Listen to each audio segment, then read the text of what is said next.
despite his unbeaten record and his title belt, Andre Berto has had a difficult time convincing the boxing public that he is an elite fighter. Does he finally get the chance to do that tonight? Maybe, Jim, if he had fought more than one round in the last year, and that on the undercard, he already would have achieved that goal. The irony is that he can be a crowd-pleasing fighter with power, with speed, except for the crowd part. He doesn't draw much of a crowd. And tonight, all he can do, Jim, is go out, knock out Ortiz, and hope that the boxing world takes notice.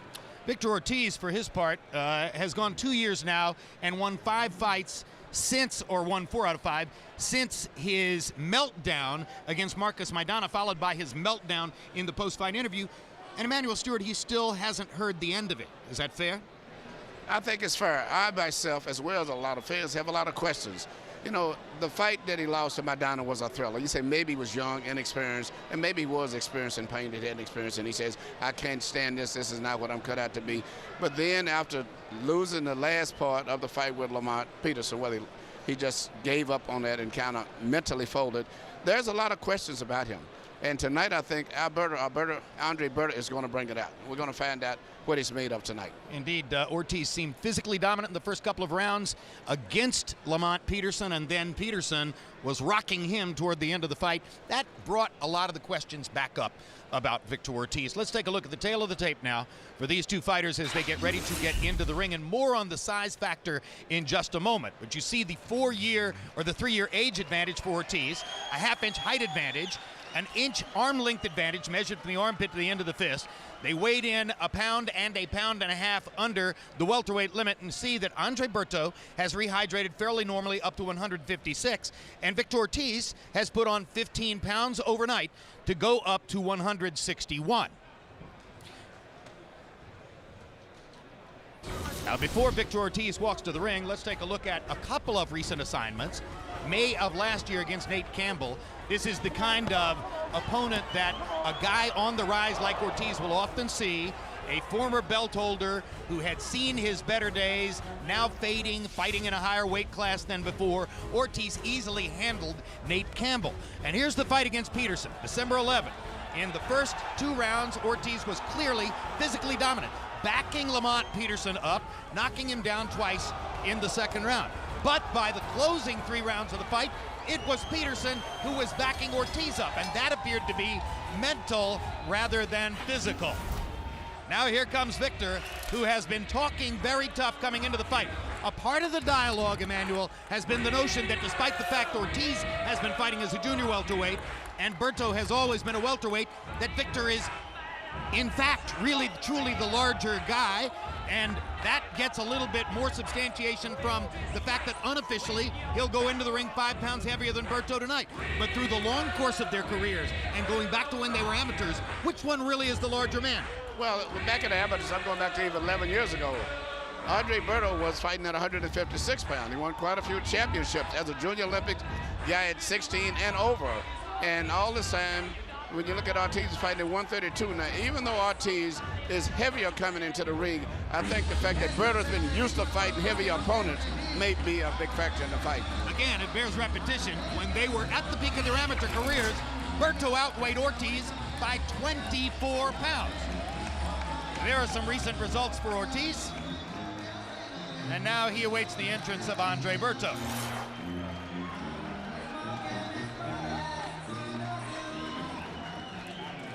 This outfit looks like he's trying a little too hard. He's a part of the Ventura County colony of fighters, Larry Merchant.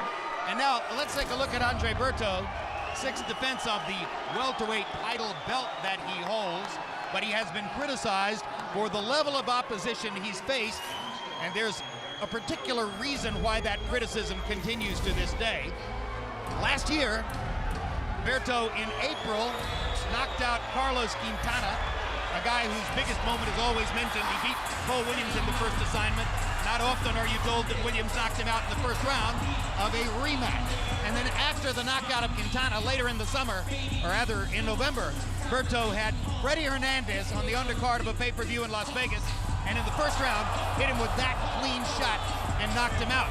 Larry, had he gone through with his fight against Shane Mosley, which was scheduled in January of last year and was wiped out because the earthquake in Haiti became a much higher priority for Berto and his family, we might not be talking about a lack of quality opposition if that had happened. That's true, but it's also true we might not be talking about an undefeated fighter.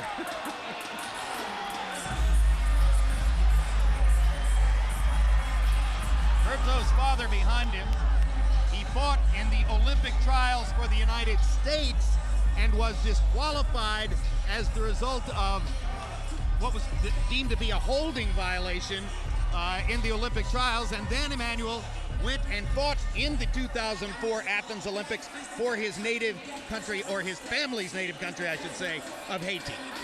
Yes, he did. And it's so unfortunate the way he ended up in such a strong weight division in the year of the Olympic trials. He had a lot of good fighters at 156 for the 2004 Olympic team. We had Jesus Gonzalez, who he lost to, Juan McPherson, lots of talent. And he didn't even win, I think, his first fight in the Olympics when he represented Haiti. But he had a solid amateur background, though. As well as Ortiz. Both of them were junior Olympic champions since they was like 10 years old until they was like 17 and 18 years old. You saw that Michael Buffer was in Manchester, England tonight. We're about to introduce you to a ring announcer you have not previously met. His name is David Diamante. Check out the amazing voice, and even more amazing, the hair. Ladies and gentlemen, may I please have your attention. On March 31st, the world lost an incredible human being, Gil Clancy. International Boxing Hall of Fame trainer, manager, matchmaker, broadcaster, and member of the HBO sports family. As a trainer, he trained some of the greats: Muhammad Ali, Joe Frazier, George Foreman, Jerry Cooney, Jerry Quarry, Oscar Bonavena, Oscar De La Hoya, Rodrigo Valdez, and probably best known for his work with Emil Griffith and taking him to both welterweight and middleweight titles.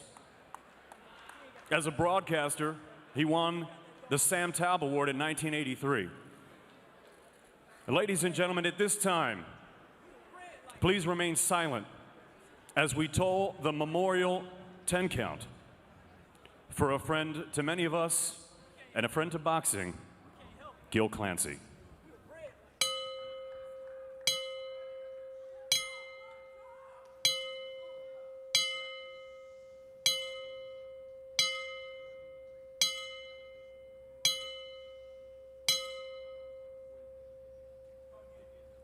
Rest in peace, Gil. God bless you.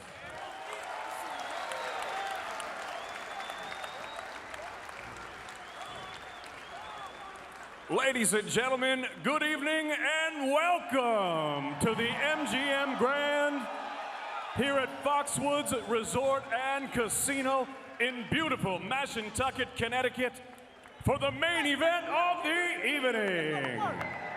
East-West Showdown. 12 rounds of boxing scheduled for the WBC Welterweight Championship of the World. Brought to you by Lou DiBella's DiBella Entertainment in association with Golden Boy Promotions. Sponsored by Corona, La Cerveza Más Fina, and AT&T, Rethink Possible. Sanctioned by the Mashantucket Pequot Athletic Commission, Chairman George Henningsen, and the World Boxing Council, President Jose Suleiman. Supervisor in attendance, Mike George. Your three judges scoring this contest ringside: Glenn Feldman, Julie Letterman, and Clark Sammartino. Your referee, Michael Ortega. And now, ladies and gentlemen, from the four corners of the world to the four corners of this ring, here at the MGM Grand Foxwoods, live on HBO World Championship Boxing. The fight starts now.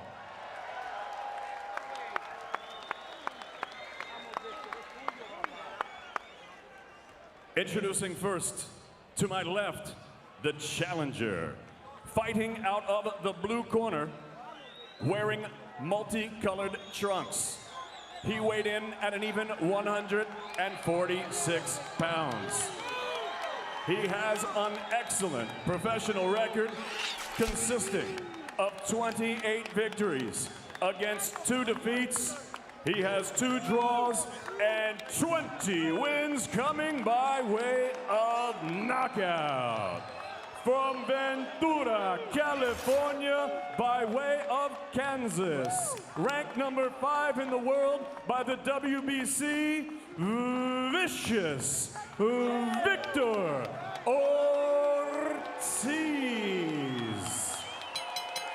Ortiz. And his opponent across the ring, fighting out of the red corner. He wears blue and gray.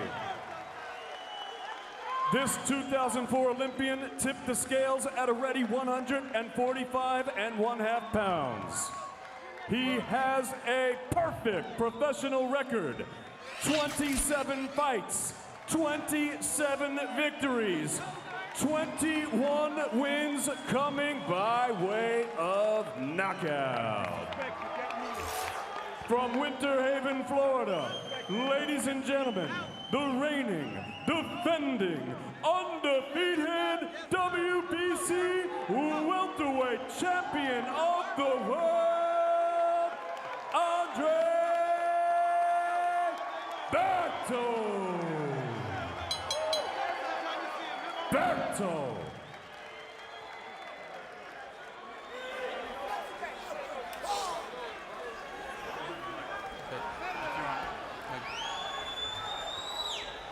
All right, gentlemen, we went over the rules in the dressing room. I want a good, clean fight. Protect yourself at all times. Obey my commands at all times. Good luck to both of you. Touch them up. Is there an exciting, must-see American fighter in the house?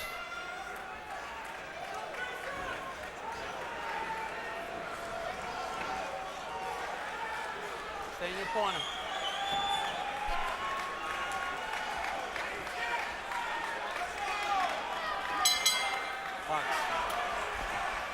They were contemporaries as amateurs. They never knew each other personally. Ortiz has been throwing around very menacing comments recently, quoting Mike Tyson. Berto was amused.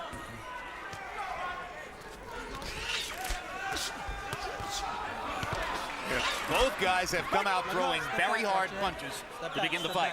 Very fast, crisp, hard punches. All the way around, the general footwork and the punches are coming very fast in this fight. It's almost like a fast-paced amateur fight. Emmanuel, how do you expect the fight to go? Well, I think Berto is going to try to win back because he's more explosive. Probably one of the most explosive fighters that I've known. But physically, I think he's still stronger, even though the other guy, Ortiz, weighed in better. I think that the physical strength and maybe the mental strength probably of Berto may carry him through. But on the other hand, Berto has a reputation of being questionable in terms of his ability to take a punch. And if he's questionable in his ability to take a punch, then Victor Ortiz may well be able to exploit that. But so far in the first round, Berto is busier, and down goes Berto on a hard left hand by Ortiz, and Michael Ortega is not going to rule it a knockdown. He's going to say that Berto tripped over Ortiz's foot. Ortega immediately made the ruling. He's a good referee who's a former fighter and sees pretty well. Step back, watch your head. From here, it looked like the punch did it, but you may be right, Jim. There could have been a trip. It We're wasn't going a to find clean out punch, on replay, I hope. but it wasn't a clean punch. But normally, if you go down the result of a blow landing anywhere above the waist, and it did, even if it was a grazing blow, he blocked. He wouldn't have went down there had I been hit. Berto staggered again. Straight left hand by Ortiz. And Berto does go down in the corner this time, so now Ortiz has the credit for the knockdown that he didn't get the first time around.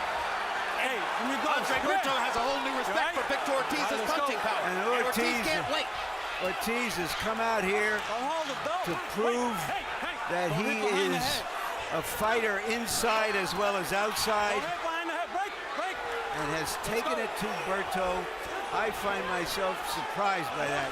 I'm stunned. Berto pastes Ortiz with a big right hand. Ortiz walks through it, keeps throwing. Berto blocking the shot. Ortiz is trying to get rid of him right here.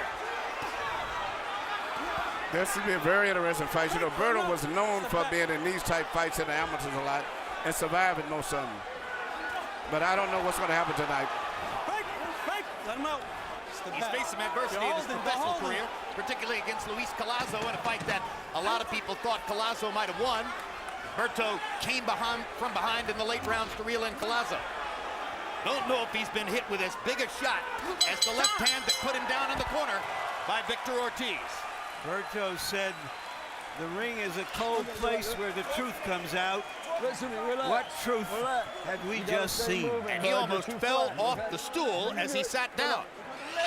Listen. Don't worry about that shit. Okay? Don't worry about that shit.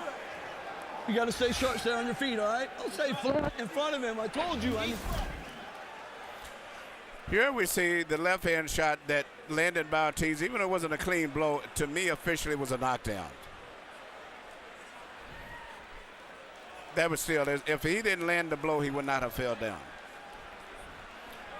He did, in fact, make contact with the front foot. And here we had, it was a shot that came through the straight left, followed with the right hand, and that he was really knocked down at this time after this shot here. And this was called the official knockdown. The uppercut was part of the damage. The first two punches were also part of the damage. Berto was clearly wobbly and woozy at that point. Power shots in round one. Ortiz landed 22 out of 48. But, you know, Ortiz is really sharp, a little bit more crisp. But Berto, as I said earlier, has been in these type fights and won them a lot. Let's see if Berto has his composure back. Yeah, very explosive, and he still has a lot of fire in him. Yeah. But I think he's hurt also still. We have to keep in mind that Ortiz has been a fast starter. Keep your punches in front. Keep them in front. Let's go. His loss to Maidana as well as in the draw with Peterson. Let him out. He knocked Maidana down 3 times, often forgotten in light of how Maidana ultimately got the better of him physically in the fight. Berto seems to be still hurt from that first round. I don't think he's fully recuperated. But he's fighting and going at Ortiz from time to time and settling into a little bit of a rhythm now in round 2. Well, already this is a better fight than the last time 2 American guys got into the showdown back in January, Bradley and Alexander. Certainly Bradley and Alexander didn't produce anything like the fireworks we saw in the first round here. Good uppercut by Berto. Let him out. Step back. Ortiz is trying to land one more big right hook. Let him out. Let's go. Step back. I think it's his most effective punch, Emmanuel. Yeah, Ortiz is trying to keep his punches compact, taking his time. He's trying to land 1 or 2 short punches. There you go, those short, compact punches. And remember, he's another southpaw who is basically a right-hander. Berto has a look of concern in his eyes, unlike anything we've seen during his professional career. Clearly, his confidence has been rocked by what Ortiz has brought in the first 2 rounds. It's not just his confidence, Jim, it's his whole state of mind coming into this fight, that he was facing an inferior fighter. Let him out, step back. And he can't think that now. Step back. He landed a terrific right-hand shot in the corner, but Ortiz took it and stayed right there. That's as good a news for Ortiz as the fact that he knocked him down in the first round, that he was able to take that punch the way he did. All of Ortiz's punches are very There's the right hand again, and now Berto has a knockdown. That's an official knockdown, but it was probably due to balance, but still it's an official knockdown. Ortiz's glove touched the canvas. It was clearly the result of the punch. So now, 3 times fighters have been on the canvas. The first one was ruled a trip. The second are knockdowns, or the second and third are knockdowns for, respectively, Ortiz and now Berto. And Berto's landing his straight right hand, and you've already seen the damage it can do. What a start. At this moment, both fighters are better than we thought they were. Listen to what I'm going to tell you. He's throwing that left hand from far. Don't throw it that way. Get closer. Get closer and move to the right. Get in and throw. And only throw when you're on the inside and move to the right. Remember what we talked about. Step to the outside and put the left in with your head to the right. Remember? Here you see Berto step back, shoot a perfect time right hand, and at the same time that Ortiz was coming in with his legs off balance. He's trying to catch his balance, but it was an official clean knockdown. I don't think Ortiz was hurt that bad when he got to his feet, but he was knocked down with a clean right hand. That was the second flush right-hand shot that Berto landed in that round. Power punches in the second round. Berto only 5 of 14, but 2 of them were those big right hands. Ortiz 16 out of 32. So Ortiz remains the busier fighter, more willing to let his hands go, more fearless in the first couple of rounds. But Berto is starting to put his mark on the fight. Can he remember to duck from that right hand?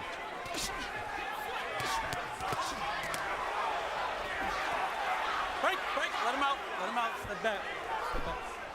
Box. Don't backhand.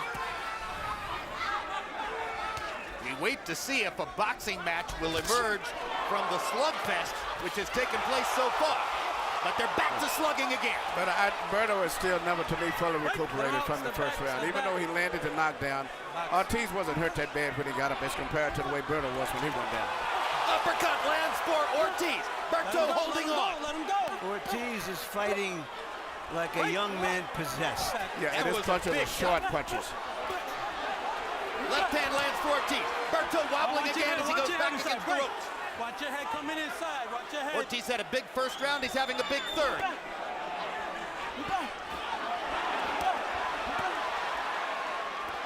Berto hasn't yet seen the uppercut coming. And painted twice. Now he lands the right hand again. So you're free. Let's go. Work. Watch your head. Watch your head inside. Step back. It's going to be a war of wills in there tonight. They are testing each other. Well, this is new for Ortiz. I saw Berto do this many times, but this is something new for Ortiz, and this will answer a lot of the questions that we have about him, about his mental toughness. This is an examination for both of them. And right now they're both passing them. And nobody knows the way this fight is going to go.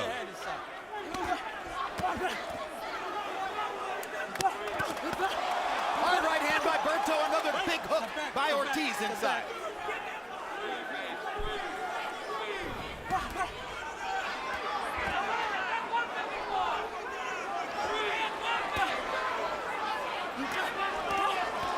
Another straight left hand lands for Ortiz. Berto keeps motioning Ortiz in as if to say, come on, if you want to brawl, let's really brawl. But you let the guy keep throwing those punches. He's playing the numbers game. Sooner or later, something is going to land. I think Berto is really still weak. His legs is not durable enough, and that's why he needs to rest on those ropes. Ortiz grinning at him, feeling it, enjoying what he's been able to do so far. And Berto alternating between looks of desperation and determination.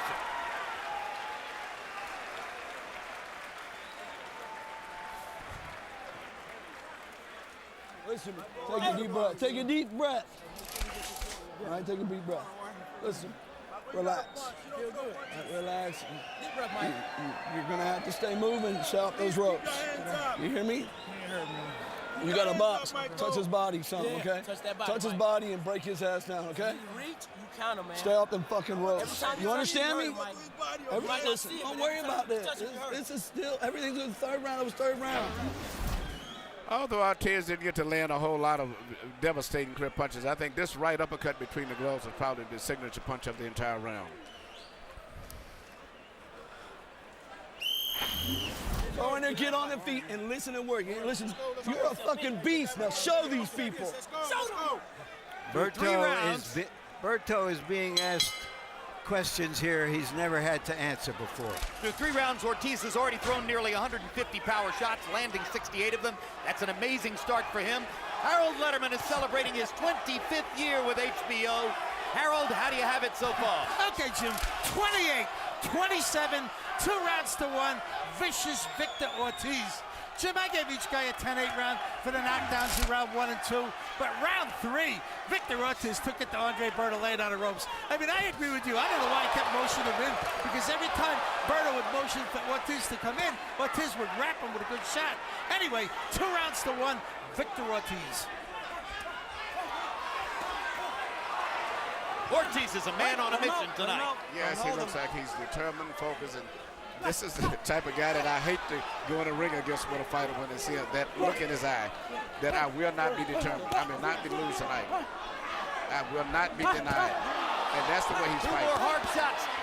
Another right hook for Ortiz. Another uppercut.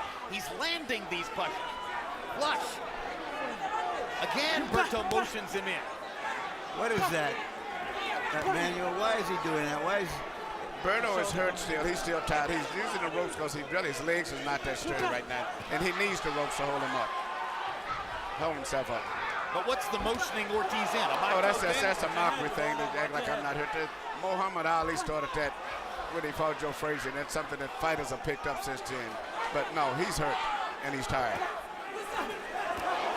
Big left hand by Berto. Ortiz walked right through it. There you see the legs. That's why he's in the ropes, because of the legs. If Ortiz would go to the body a few times, he might finish him.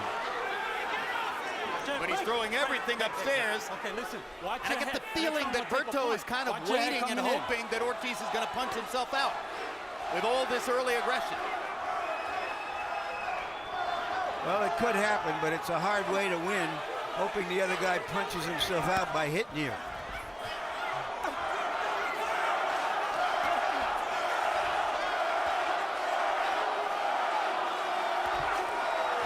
Break, let him out. Box.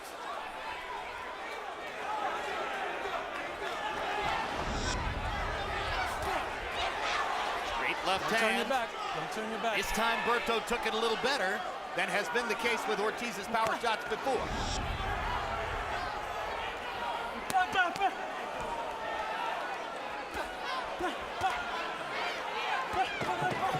Were it not for his second round knockdown, Berto would be falling way behind on the Yeah, scorecard. but his legs are still weak to me. He's still leaning against the ropes for support. Still motioning Ortiz in as round 4 comes to a close.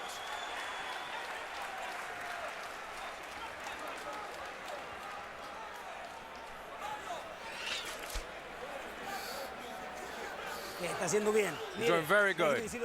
Listen, let me tell you again. You're doing good. But don't just throw the left slowly. Don't throw it slowly. Remember, this is a dangerous weapon you have. Throw it straight. Next time, using his head inside, I'm going to take a point. What he's doing is ropes, Bert. Listen. Fuck that. Start bouncing. You hear me? Listen to me. Listen to me. Listen to me. Listen to me. It's now or never, man. Listen to me. Start bouncing. It's now or Start never. bouncing and start boxing. It's not working. Deep breath. Give me a deep breath. Give me a deep breath. Start jamming. There's a lot of chatter in Andre Berto's corner, with Tony Morgan, the trainer, trying to talk to him, with his brother talking to him constantly between the ropes. Watch your head. Be careful. The image of Ortiz coming into this fight, that he was more flighty than fighting, that he didn't have a real fighter's mentality. In 4 rounds, he may have destroyed that conviction that many people in the boxing world had. Ortiz is averaging 65 punches thrown per round. How will his stamina hold up? Is the move to welterweight a rejuvenation for him? Because in his previous 9 fights, he's only averaging 45 punches thrown per round. So he's upped the punch output by 50%, while at the same time moving up in weight and fighting presumably a stronger opponent. Well, you know, sometimes whatever your plans are, Let him out. what happens in the ring changes everything. And He went out to get Berto's respect in the first round and found out that he could stand toe-to-toe with him. Now he's trying to go back to more of his skills. Berto lands a few jabs, and then they trade another pair of big shots. Good, hard right hook inside by Ortiz. Ortiz still physically dominant into the 5th round.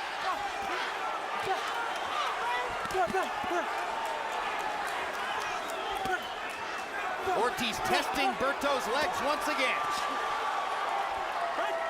Let him out. Step back. Berto is fighting this fight as though he just needs one punch to change it all.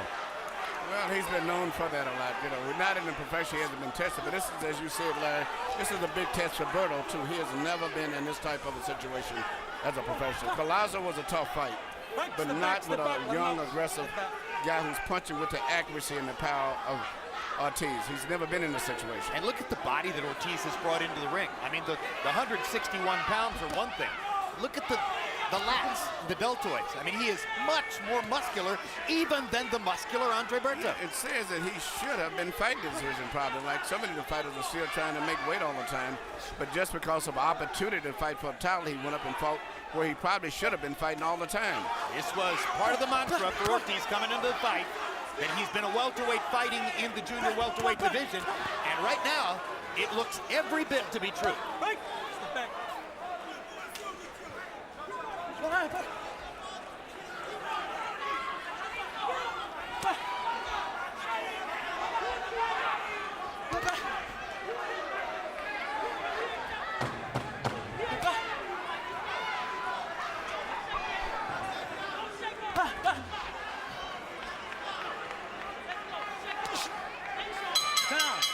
They're fighting in the welterweight division, where Andre Berto holds a title belt.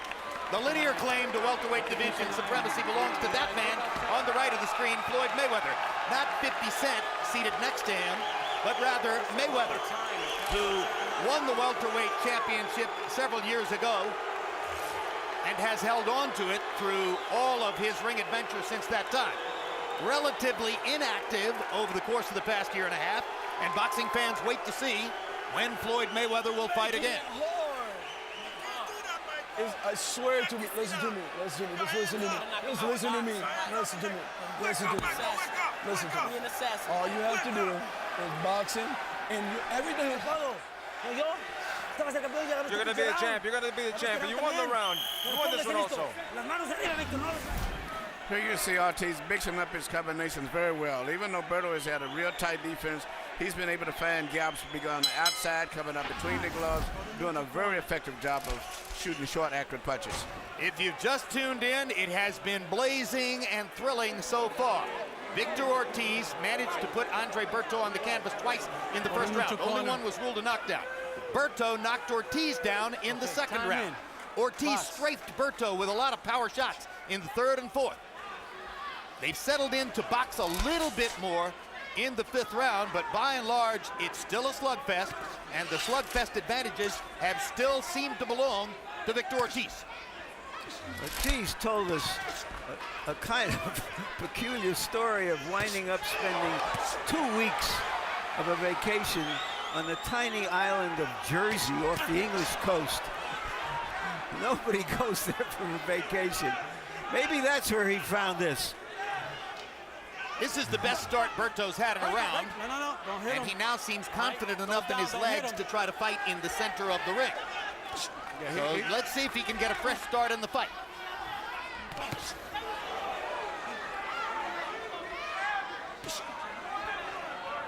If it becomes a boxing match, Berto has faster hands. You think anything about Berto fighting one round in the last year can be connected to this slow start for him, or is it just Ortiz? I think it's Ortiz. Ortiz is fighting with such determination and with such short, accurate punches that it's very difficult for him to see. And just so much determination. You know, speaking of 50 Cent, who was over there with Floyd Mayweather Jr., he used to box. He was the New York Golden Glove champion. Listen up, listen up. Did you see him fight? No, I didn't see him fight, but I've worked with him when I was training M&M. We was talking about that. Let him out. Let him out. Glorious tradition, the Golden Gloves. Emmanuel, weren't you a national Golden Gloves champion? Step back. Yes, but he was in New York Golden Gloves. Just making the distinction for you. Down goes Ortiz on a perfect right-hand shot by Berto. Second knockdown of the fight for Berto. And you can feel the fight changing perceptibly in this round. Berto stood in the center of the ring, feels confident in his legs again, now beats Ortiz to punch with the right hand. Ortiz's legs are very weak here. This is the 6th round. It was the round that he lost to Maidana in. Can he escape now? Hard right hand by Berto. That was a spectacular shot. Great But Ortiz shot, was held up partially by the ropes. All Berto has to land one clean shot. He realized the clock is ticking out, so he's trying to get that one shot off. It's been a great round for Berto. Yep. After he was in so much trouble through the first 5. His uppercut is good too. Now Ortiz is gonna. Oh my God! Unbelievable! What a fight! George Foreman and Ron Lyle stand aside. And We've got an amazing slugfest in Connecticut. And you can see Mike Ortega getting in position to stop the fight. And then Berto goes down. Unbelievable. Berto got a little bit overexcited, tried to finish the fight, left himself open, and Ortiz had enough. But he did what he was supposed to do. He was supposed to try to finish this guy. It just happens. Victor, you kept throwing the left. Don't throw the left by itself. Keep it up. Hit that body, you understand me? Ortiz coming in, didn't do anything wrong. Split second, that's what's boxing about. And he gets caught. And the same thing happens later on in the round.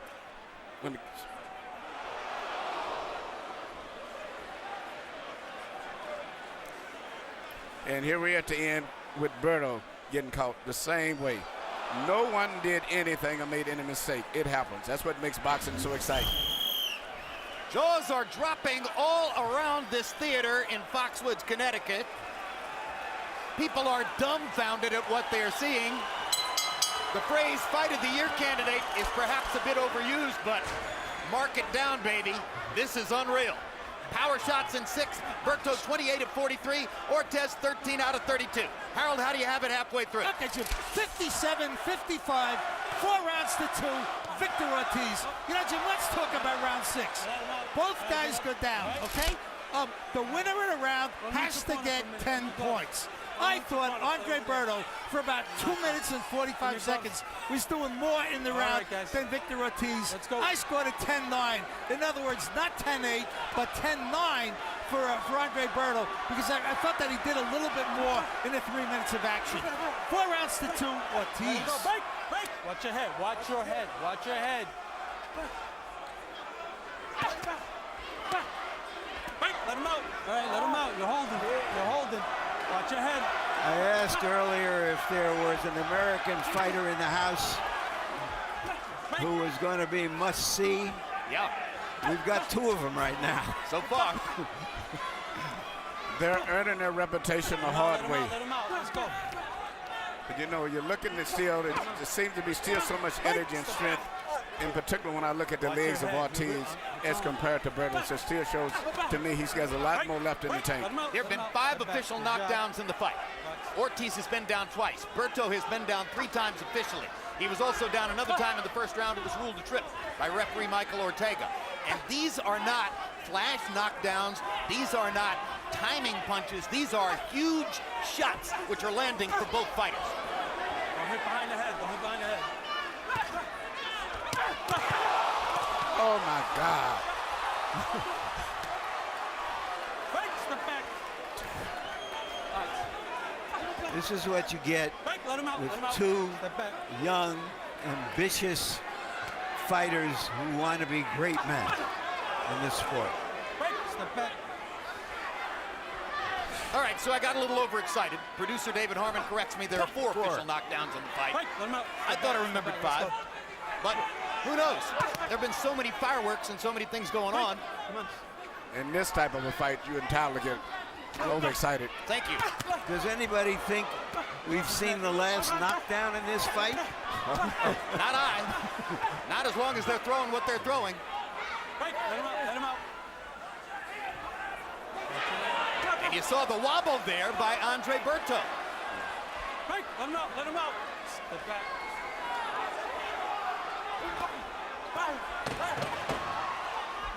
Right, let him out, let him out, let him out, let him out.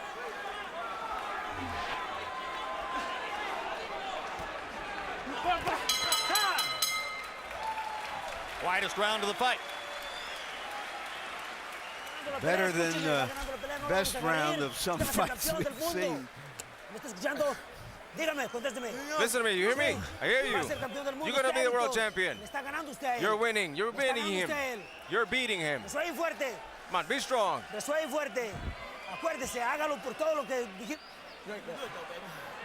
little more? The jab in his face. A little more. Work that body, man. You gotta hit him in the body. Yeah, if you hit the body, you'll see a huge difference. Every time you jab, it's beautiful. It's beautiful. Listen to me. Your box in this thing is beautiful. You stand there, it's hard. I don't want to see it, okay? You gotta you gotta touch it with more than one, okay? Put them together. Let's go. It sounds to me, Emmanuel Stewart, as though Tony Morgan is trying to get Andre Berto to box. He asked him to jab. Let's go. He's trying to sit back and try to catch Ortiz coming in with one perfect shot. But, you know, it's going to be very tough because Ortiz is so determined. And as hurt as he was a couple of rounds back, he still came back the next round fighting with the same energy and the same spirit that he had throughout the entire fight. There are a lot of ways for a fighter to make an imprint with his skill, but it's really difficult, isn't it, to change a slugfest into a boxing match in history. Yes. Once you get in that pattern, you can't break it up. It's very, very, very difficult. Well, especially because neither one is as fresh and their legs aren't as good as they were earlier. Berto likes to say that skills pay the bills, meaning boxing is better than brawling, but he's got himself into a serious brawl tonight. All right, let's go.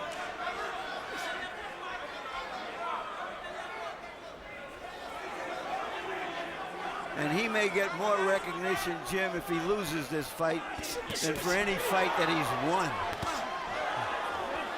It's amazing that the power that's still, even though Berto's legs seem to be gone, when he punches with still tremendous power. The slugfest continues in round 8 in Connecticut. Right, let him out, let him out, let him out. Let's go. An amazing display of tenacious, hard punching by both fighters so far, but especially by Victor Ortiz. Right. Let's go. Right. I got it. Step back. You hit him in the back of the head, all right? Be careful. Michael Ortega warning Ortiz for hitting Berto in the back of the head. I think Ortega has Punches in front. You hit him back here. Let's go. injected himself too much into this fight. Let him out. Maybe he's gotten too excited by all these knockdowns. We're not here to see him. Step back. Both of you, step back. Let's go.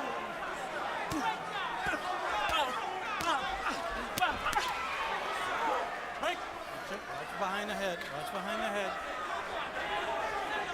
That seems to be Berto's favorite punch he's trying to land, is to just pull a little step back when Ortiz comes in and shoot the right hand.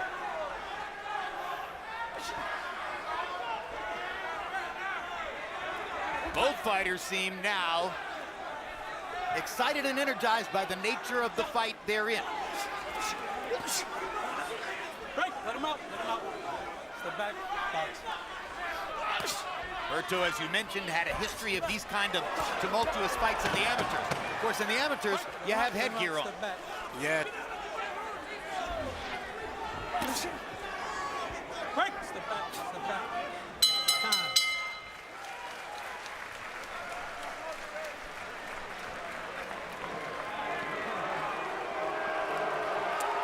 You got a box.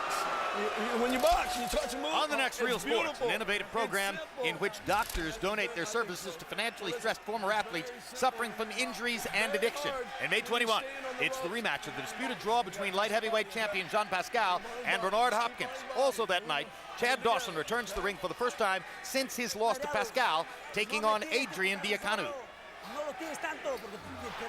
Don't throw that one by itself, because he's catching you. Don't throw that one by itself. We always told you not to throw that one by itself. Don't throw the left by itself. Get in, use the combinations and the uppercuts on the inside. You're strong. Be strong.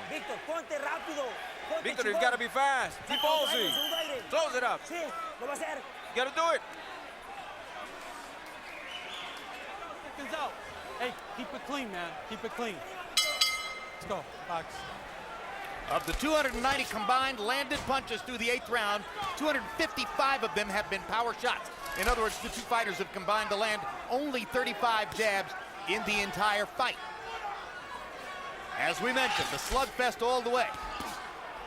Andre Berto is settling into a little bit more of a boxing groove here in the last couple of rounds, as trainer Tony Morgan has asked him to remember that he has a good jab. Keep the punches in front. Keep them in front. Ortiz, for his part, intelligently wants to keep banging away. Right, you're holding. Come on, let's go. Stop the holding. Break out.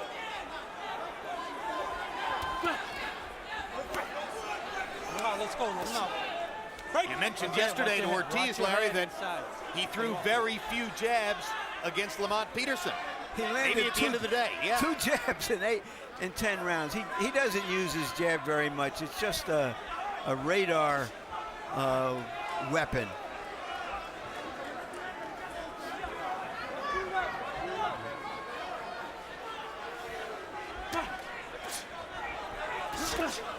Break. Let him out. Let him out. Let's go. Let him out. That's a holding.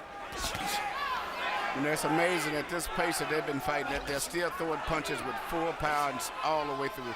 There's never been any lack of power in the punches.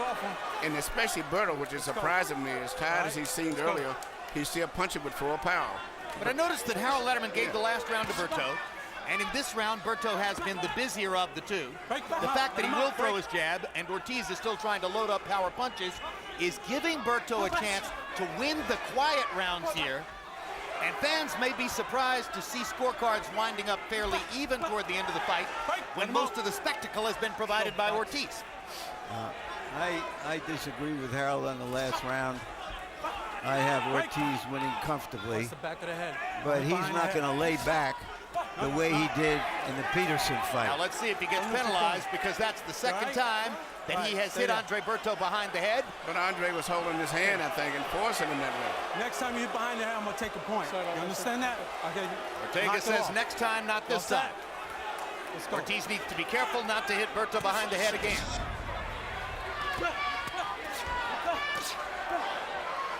Let him out. They're trading shots in close.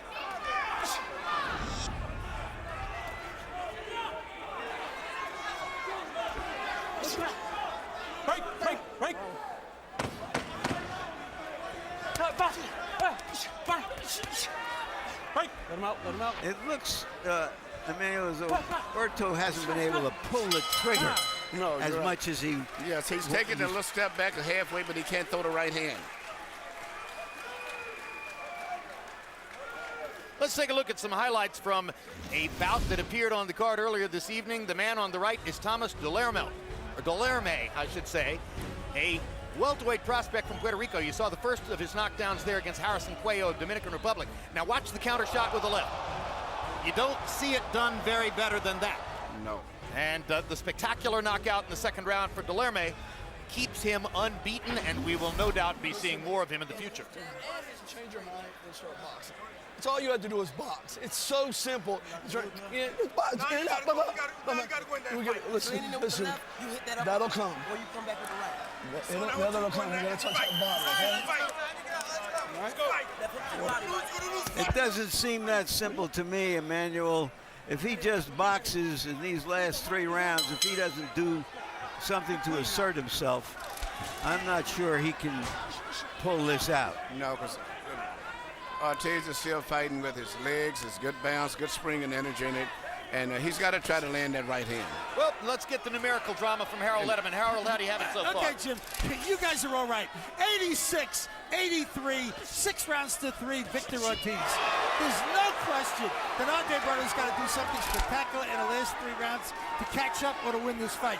Victor Ortiz, the busier guy, landed a hard shots, winning most of those the last 4 or 5 rounds. Andre Berto's just, not busy enough. He needs one big shot. He's really got to do something spectacular. 86, 83. There's the shot.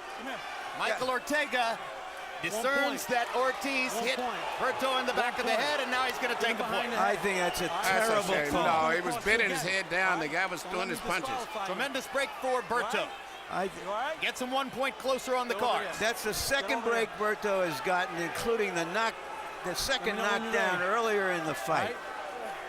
You good? You sure you got time? And giving Berto this time is another break. Good? Okay. Go, time in.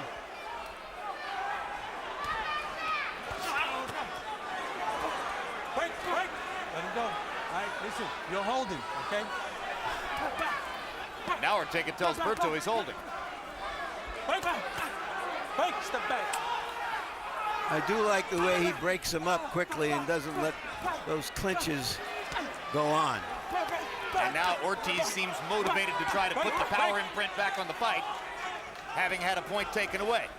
This, no doubt, is the motivation to try to make the round an even round, now that you've given away a point.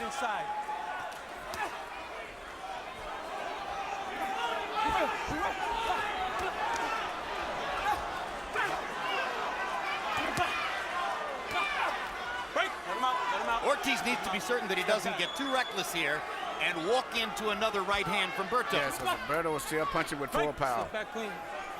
But he is determined to not let happen what happened in the Peterson fight, where he thought he was winning and all he had to do was box for 4 or 5 rounds. It's a mark of how weak Berto's legs are. Very difficult for him to pick himself up. Let's go. Break, step back. Watch your and head. if his legs are that badly weak, Emmanuel, maybe he's not punching at full power anymore. No, he still punches with full power. Let him out. Strange fighter. Very unusual man. We should remind everybody. Good left hand by Ortiz. That Berto is ranked only behind Pacquiao and Mayweather in the welterweight division. And that this is the first fight. Looks like there's a new welterweight in town, and his name is Victor Ortiz. And this is the first fight Ortiz has ever fought at this weight. That's right. Watch your head. Fighting like a man possessed against Andre Berto. Let's go. Well, it looks like he evened out that round. That's too much. I worry about it. Yes, I do. That's a point. You said that's a point, ref. That's too much golden.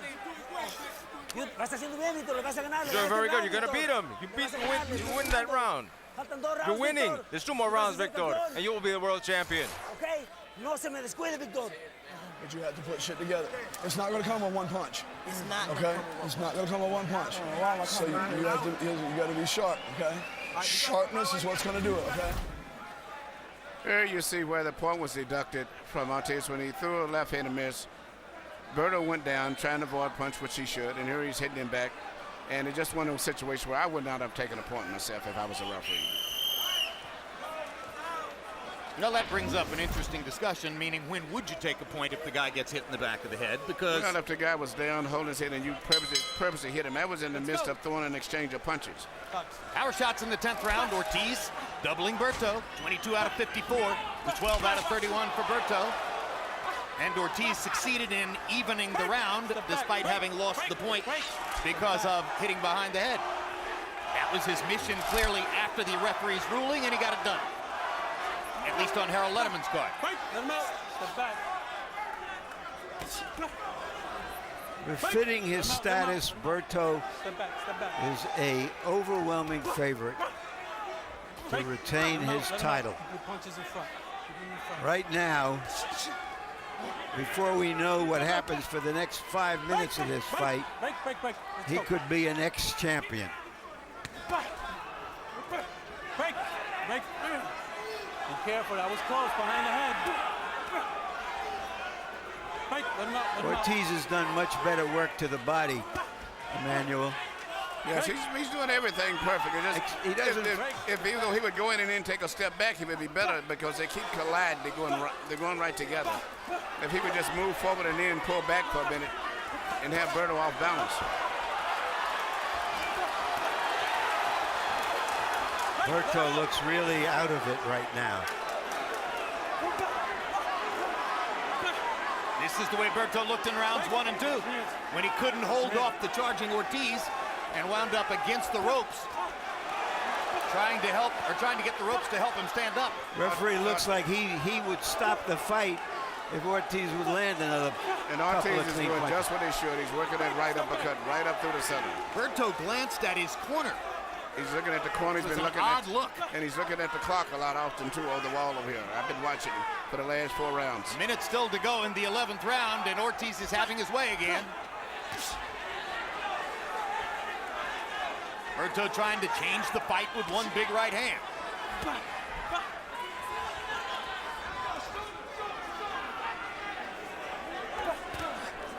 Right, let him out, let him out. Go.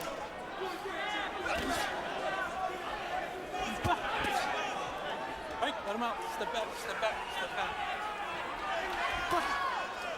Right, step back, step back. Ortiz is going to make a lot of fans with this performance. Fans love sluggers, and he's fighting like a full-on slugger. Well, they promoted him a little too early as the next Oscar before the Maidana fight. The next Mexican-American who would be a big box office attraction.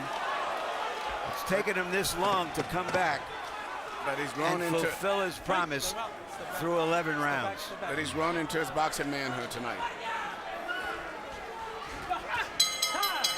11 rounds in the books, and Victor Ortiz is on the threshold of a stunning upset, which will totally refurbish his image in the sport. You understand me? You're winning by 5 points. 4 or 5 points, Victor. You're winning the fight. You're going to be the world champion. You are the world champion. Listen, you know what that means?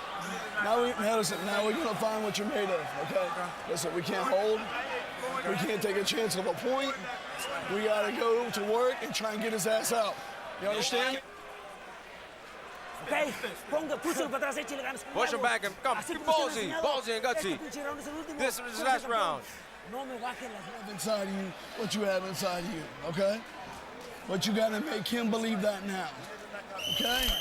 You go get Well, I his think Tony Morgan has the right idea. He's asking Andre Berto to knock Ortiz out. Berto only threw 19 punches in the 11th round. Danny Garcia has been largely a cheerleader throughout the fight for his fighter, Victor Ortiz. And that's pretty much all he's had to do because Victor has been bringing it in every single round. Well, Sportsman-like hug to begin the 12th. Ortiz right now, I think, is the welterweight champion of the WBC. Question is, can he hold it for one more round? You know, to tell your fighter that he's up by 5 points, a major margin like that, I would not do that. That's the choice of the corner. What but I should would not Ortiz do be that. doing now? I would just tell him, listen, you got the fight won. You know, don't take any chances, but still keep fighting the fight you're doing. I don't know if he knows how to fight without taking chances. At this point, Emmanuel, he has created for himself a style which is about risk, and he just got hit with 2 big shots by Andre Berto, a right and a left, and that's why he's holding on right now. Berto had a moment. Right, let him out, step back. I think it surprised a lot of people, most of all, how well he's taken some of Ortiz's big punches, even though he went down twice. Back, back. Right, let him out. Watch your head, watch your head, watch your head in there. Let's go. Another big left hand for Ortiz. Berto eating that shot the way he has eaten them all night long. Right, let him out. Step Minute and a back, half step to back. go. Step back, step back. 90 seconds left for Berto to try to rescue his position in the welterweight division. Right, step back, step back.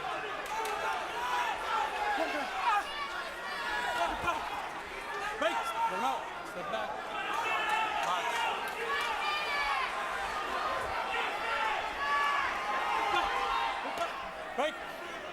Right. Careful on the back, please. Be careful.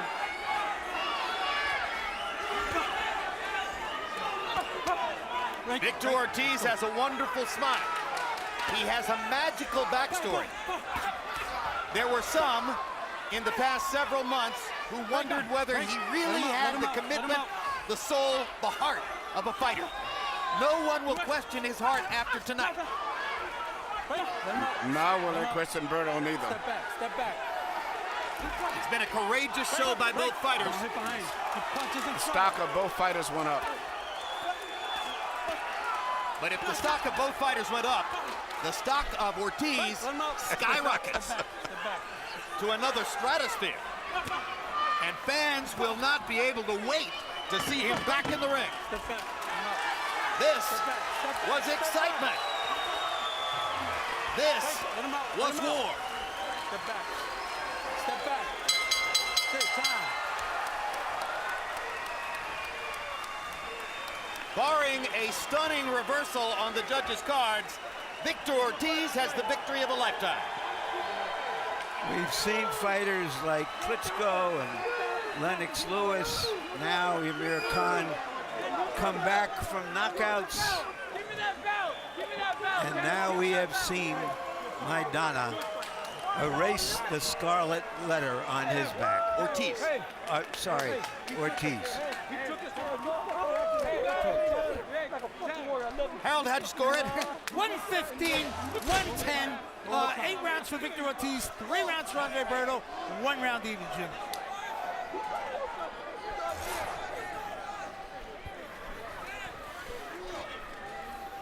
All right, now we're going to see significant highlights from the fight, and I miscounted the knockdowns because, frankly, there seemed to be a bushel of them. Round 1, down goes Berto on big shots by Ortiz in the corner. This is the second trip to the canvas in the round for Berto. The first one was ruled a trip. Round 2, Berto gets his. On a counter right hand, boom! Ortiz knocked down, and the glove holds him back up. Memorable 6th round. All-out war between the two fighters. First, Berto knocks Ortiz down with a perfect right hand. And at that moment, it appeared that Berto was in position to reverse the fight. But in the closing seconds of the round, Ortiz knocked Berto back down. And then from that point forward, Berto never seemed to be the same threat to Ortiz again. Ortiz lost a point in the 10th round for hitting behind the head. But because of his general dominance throughout the fight, he winds up with a comfortable margin on Harold Letterman's scorecard, and we assume victory on the other scorecards as well, though of course it isn't official yet. Originally from Garden City, Kansas, now living in the boxing county of Ventura County, California, Sergio Martinez is there. He's there. Trainer Danny Garcia, his trainer Robert Garcia, who is training a variety of other fighters. Martinez trained by Gabriel Sarmiento. They're all in Ventura County, where fans will be awaiting Victor Ortiz for a return celebration. And now let's go to ring announcer David Diamante with the scores. Ladies and gentlemen, after 12 rounds of action here at the MGM Grand at Foxwoods, we go to the judges' scorecards. Clark Sammartino scored this contest 115 to 110. Glenn Feldman scored this contest 114 to 112. And Judge Julie Letterman scored this contest 114 to 111 for your winner by unanimous decision. And new WBC welterweight champion of the world, Vicious Victor Ortiz.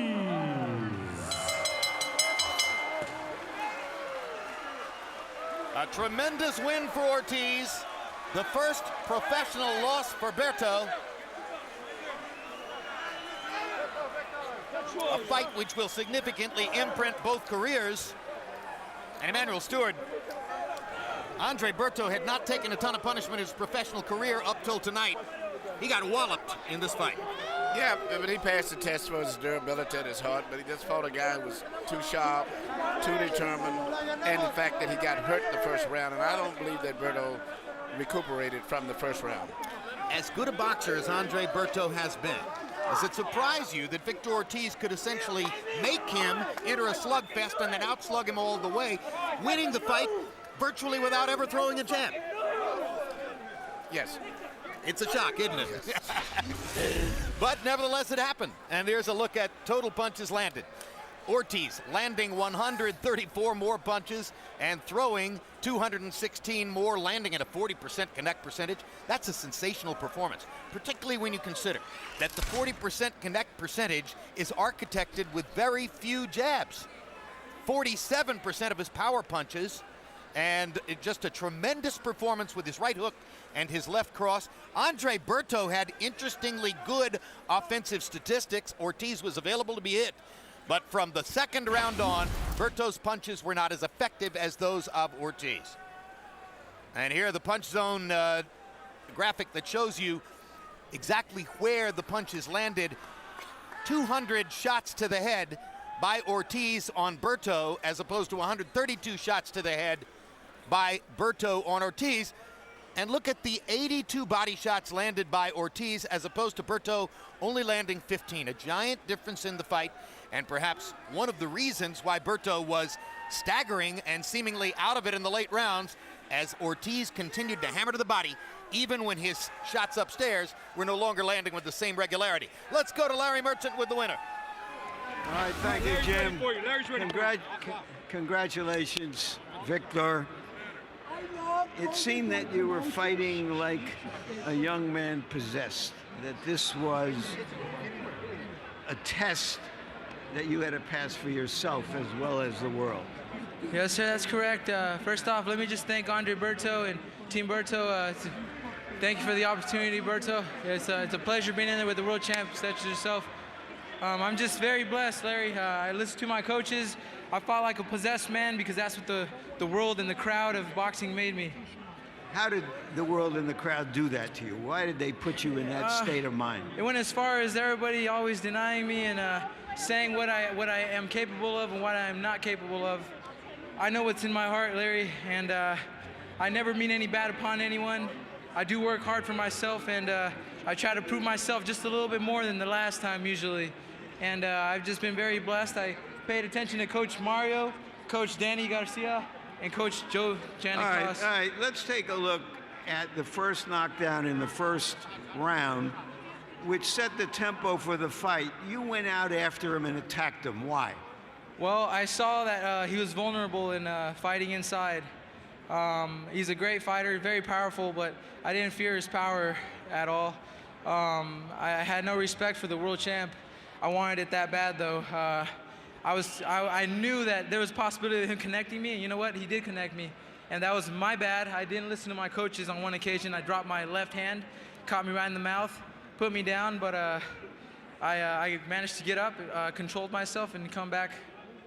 After the first round, did you feel that you were stronger, quicker, that he was hurt and dazed in the sense that he just never expected?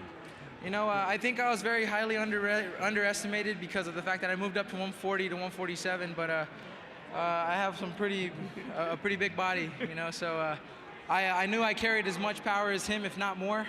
I saw my boy Collazo fight him also, gave him a lot of trouble. I thought he actually pulled off the victory, but you know, that's just me. Everyone has their own opinion on that, but I saw some faults. Does this, you think, finally put Maidana in history rather than in current events? You know, that's one thing I can't even answer to you. Matter of fact, who knows, maybe tomorrow it's gonna read something along the lines of Berto was not at Victor's level. You know how the media goes.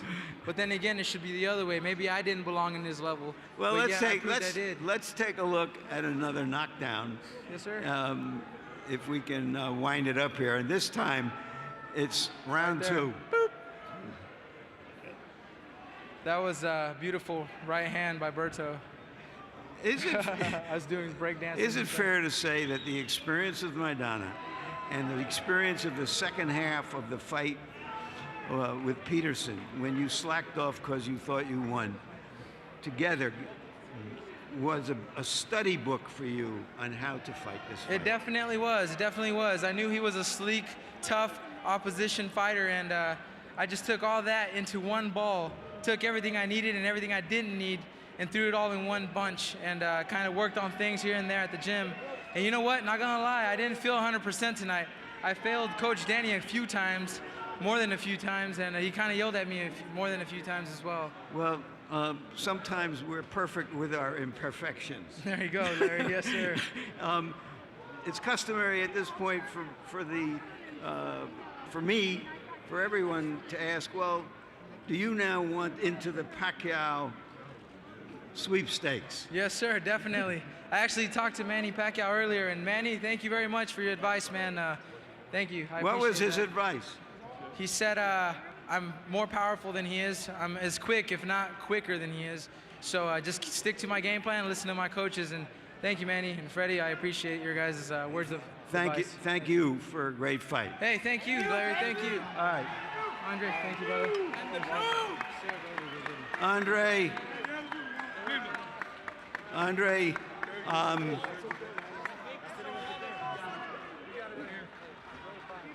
Andre, when he came out as quickly as he did in the first round, what was your impression? Or did it just shock you? No, first off, I want to thank God, for this, for this matchup, and I think that nobody didn't get hurt tonight. But I knew he was going to come out strong. But at the end of the day, man, everybody who watches me fight, and they know how I fight, they know I wasn't. They knew that wasn't me in there tonight. But Victor Ortiz did a great job. He came out. Did you recover from those early knockdowns, or were your legs gone? Is that why you were laying on the ropes so much? No, you know what? Like I said, I wasn't there tonight, and it just felt like, just nothing was just falling in place. When I was on the ropes, he wasn't really hurting me. I kept telling him to come on, but I just couldn't, let my hands loose. Is that because you underestimated him? You didn't think he had the heart to stay in there with you because you as much as said so? No, I was going to. I knew he was going to come out to fight. Like I said, I just wasn't there tonight, and he was just a better man. Is it possible that tonight, with this kind of fight that thrilled people, that you will get more recognition than you did for all of the fights you won? Maybe from you, because you said that you wanted, me to fight in the more exciting fights, but nothing just worse than a loss. So I'm just going to take it and get back in the gym, get better, and hopefully we can come back with a rematch. Thank you very much, Andre, for an outstanding fight. I appreciate it. Jim? All right, thank you, Larry. Now, before we sum up the evening once and for all, let's remind you this was a doubleheader. Earlier this evening in Manchester, England, Amir Khan at 140 pounds, fighting against unbeaten Northern Ireland fighter Paul McCloskey. For the first 6 rounds, Khan clearly the faster and quicker fighter. He landed twice as many punches as did McCloskey through the 6 rounds. And late in the 6th round, the two fighters came together in a clash of heads. That was the biggest offensive flurry for Khan. There's the clash of heads. Immediately following that, the referee and the doctor paused to size up a cut on the eyebrow of Paul McCloskey. The doctor decided that the fight should not go forward, and Khan became the winner by technical decision. He goes on to a likely meeting July 23rd with Timothy Bradley for world supremacy at 140 pounds. Emmanuel Stewart, the evening began, and the central question was, could Andre Berto score the kind of win that might get him into the Pacquiao-Mayweather sweepstakes in the welterweight division? So now the question becomes, did Victor Ortiz just do well enough to get himself into the Pacquiao-Mayweather sweepstakes in the welterweight division? I think he did. Not only did he win the championship of the world tonight, he became a star in our sport, a sport that needs stars. And I was just so amazed at his composure and the way he was breathing and so relaxed when he was talking to Larry. He was like he didn't have the shadow box. His unbelievable stamina physically and mentally for 12 rounds and one of the most brutal fights I ever saw was amazing to me. So he is definitely a star. You heard him say that he's friendly with Freddie Roach and Manny Pacquiao. I know that he's spent time working out in Freddie Roach's wild card gym when he wasn't attached to his current trainer, Danny Garcia. Stylistically, it would appear, however, that Of the two fighters in the division who are stars, Pacquiao and Mayweather, clearly the right matchup for Ortiz is Pacquiao, the firebrand offensive fighter, and not the defensive specialist Mayweather, who was here to watch him, right? Well, I tell you what, whoever Ortiz fights, when he fights with that kind of passion and desire and determination, and with that tight defense he had, the way he was fighting tonight and the condition, he'd be a big problem for Pacquiao, Mayweather, or anyone. And he's going to have a lot of fans, that's for sure. Larry, your final thoughts on the sensational performance by Ortiz? Jim, once again, you never know what you're going to get when you open boxing's box of chocolates. I was thinking that last week there were 7 fights, 5 of which were clear upsets, and 2 of which, including Morales, were just surprising, that just over our expectations never expected what we saw, and that happened again tonight. To see a young man do what Ortiz did today, to change his life, in fact, is one of the joys of watching this cruel and brutal and sometimes wonderful game. And there's a line from a country song that goes, if you've been through hell, just keep going. And tonight, both fighters kept going. And in case you want to fully understand what Larry's talking about, if you only know a little bit about Victor Ortiz, and if you love what you just saw, go to the web, Google him, read the story. It will triple your enjoyment of what you just saw Victor Ortiz do. Believe me, this is an amazing personal story. Thanks very much for being with us. If you missed any part of tonight's telecast, you can catch it in its entirety at the dates and times listed below. For more boxing updates, check out HBO's Facebook page, HBO's Twitter feed, and as always, HBO.com. The next Real Sports features a look at the burgeoning world of mini cheerleading, where girls 8 years old and under compete in national events. Next on HBO, stay tuned for Lottery Ticket. And there's more boxing on other HBO channels. HBO Latino has a triple header in Espanol, including a replay of last Saturday night's thrilling bout between Eric Morales and Marcos Maidana. It's a Fight of the Year candidate, at least it was, until this one. Also, see Robert Guerrero's defeat of Michael Katsidis and James Kirkland's shocking upset at the hands of Nobuhiro Ishida. Later tonight, HBO Zone will have the Guerrero-Katsidis replay, immediately followed by the Morales-Maidana fight, as I called it last Saturday night with Max Kellerman. So now for our entire crew, I'm Jim Lampley, saying so long from Mashantucket, Connecticut.